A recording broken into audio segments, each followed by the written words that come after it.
ये I cannot even tell you how powerful that scripture is. मैं आपको बता भी नहीं सकता वो कितना शक्तिशाली वचन है। आप इसको मेडिटेट करो। कोई ऐसी बीमारी नहीं है जो अगर हम इसको सुबह शाम इसको मनन करें, इसको बोलें, it will destroy the power of every sickness. There is no sickness if we will meditate on this verse that this verse would not destroy it from our lives. लिखा है परंतु वह हमारे ही अपराधों के कारण घायल किया गया। And it says because he was wounded for our transgressions. वह हमारे अधर्म के कामों के हेतु कुचला गया। He was bruised for our iniquities. हमारी ही शांति के लिए उस पर ताड़ना पड़ी The chastisement for our peace was upon him. कि उसके कोड़े खाने से हम चंगे हो जाएं। And by his stripes we are healed.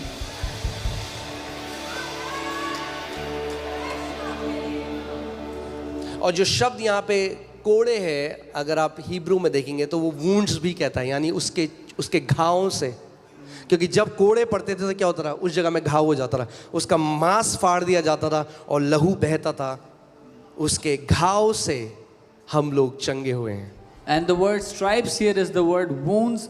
When they would lash his body, the body would get wounded. By his wounds we have been healed.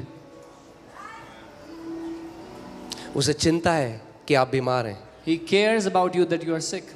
इसीलिए उसने घाव लिए अपने शरीर में। This is why he took the wounds in his body. अगर केवल पापों की क्षमा होती If he just wanted to forgive sins, तो केवल लहू बहाता और इतना मार नहीं खाता। he would have just shed his blood and there was no need to get और beaten up. एक बूंद यीशु मसीह की लहू की एक बूंद में इतनी सामर्थ थी कि मानव जाति के सारे पाप क्षमा कर सकता है। फिर भी उसने हर एक कतरा लहू का आपकी और मेरे लिए बहाया।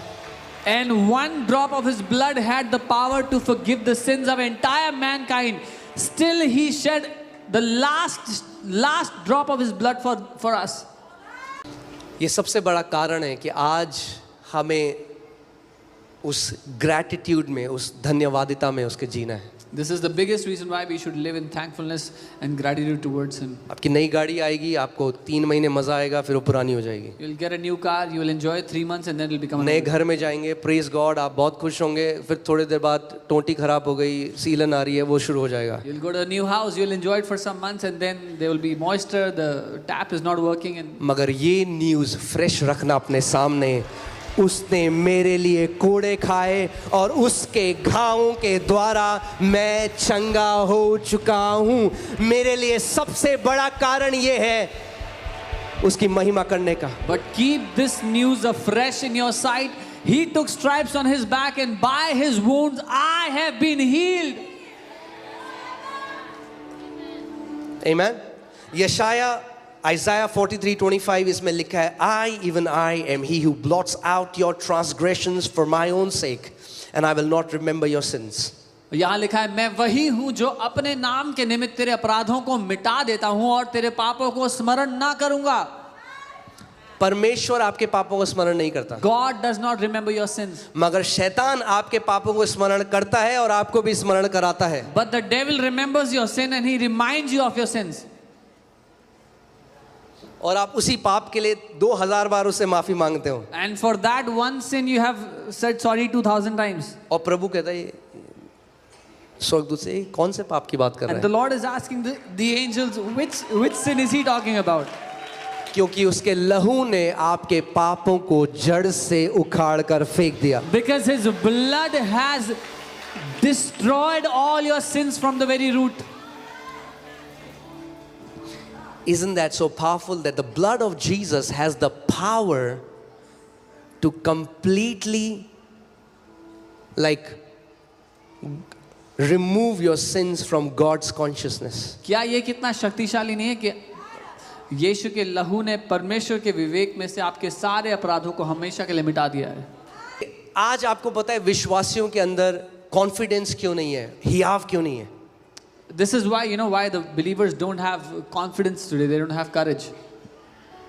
क्योंकि वो अपने कर्मों में आज भी अपने कर्मों के हिसाब से रखते हैं इस रिश्ते को। Because even today they are trying to maintain their relationship with God through their own works. इसीलिए आखिरी सांस तक उन्हें लगता है स्वर्ग जाऊंगा, नहीं जाऊंगा, क्या जाऊंगा, पता नहीं जाऊंगा कि नहीं जाऊंगा।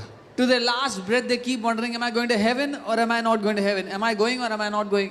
मुझे नहीं पता आपने वो करा है कि नहीं। जब हम छोटे थे तो एक वो कीड़ा होता है जिसमें वो लाल और ब्लैक डॉट होता है, तो वो रख देते थे यहाँ पे, बोलते रहे pass fail pass fail pass fail pass fail pass fail. करा है किसी ने कभी? हाँ, चलिए बहुत बढ़िया। तो ऐसे ही कई मसीह भी हैं, स्वर्ग नरक स्वर्ग नरक स्वर्ग नरक स्वर्ग नरक।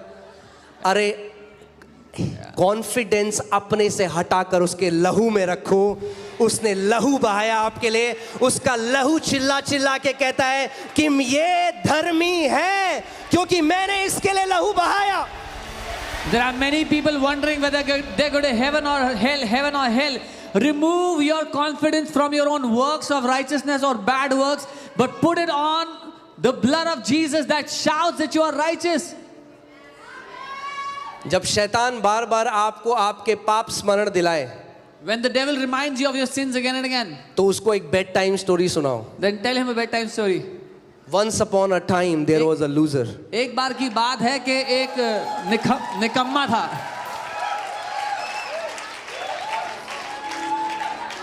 And his head was crushed. और उसका सर कुचल दिया गया।